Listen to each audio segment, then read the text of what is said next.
گلتیوں کے نام پولس رسول کا خط 3 باب، پہلی آیت سے 14 آیت تک، صفحہ نمبر 180۔ شریعت بامقابلہ ایمان۔ اے نادان گلتیو، کس نے تم پر افسون کر لیا؟ تمہاری تو گویا آنکھوں کے سامنے یسوع مسیح صلیب پر دکھایا گیا۔ میں تم سے صرف یہ دریافت کرنا چاہتا ہوں کہ تم نے شریعت کے اعمال سے روح کو پایا یا ایمان کے پیغام سے؟ کیا تم ایسے نادان ہو کہ روح کے طور پر شروع کر کے اب جسم کے طور پر کام پورا کرنا چاہتے ہو؟ کیا تم نے اتنی تکلیفیں بے فائدہ اٹھائیں؟ مگر شاید بے فائدہ نہیں۔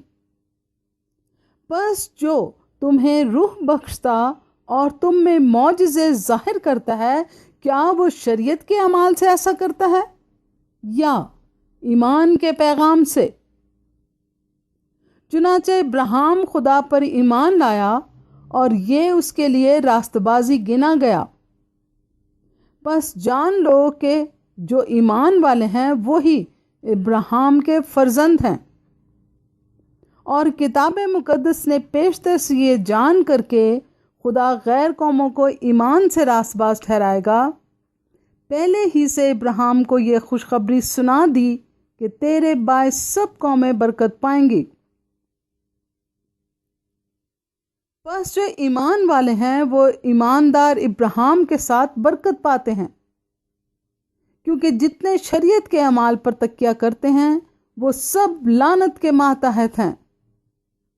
چنانچہ لکھا ہے کہ جو کوئی ان سب باتوں کے کرنے پر قائم نہیں رہتا جو شریعت کی کتاب میں لکھی ہیں وہ لعنتی ہے۔ اور یہ بات ظاہر ہے کہ شریعت کے وسیلہ سے کوئی شخص خدا کے نزدیک راست باز نہیں ٹھہرتا، کیونکہ لکھا ہے کہ راست باز ایمان سے جیتا رہے گا۔ اور شریعت کو ایمان سے کچھ واسطہ نہیں، بلکہ لکھا ہے کہ جس نے ان پر عمل کیا وہ ان کے سبب سے جیتا رہے گا۔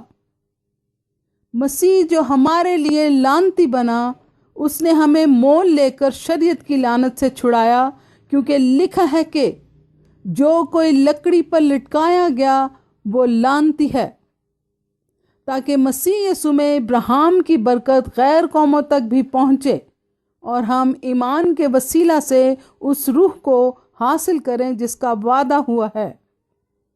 آمین۔ کلام مقدس کے پڑھے اور سنے جانے کے وسیلہ سے سب سننے والوں کو برکت ملے، آمین۔ اور خداوند یسوع مسیح کا فضل اور اطمینان ہم سب کو ہمیشہ حاصل ہوتا رہے، آمین۔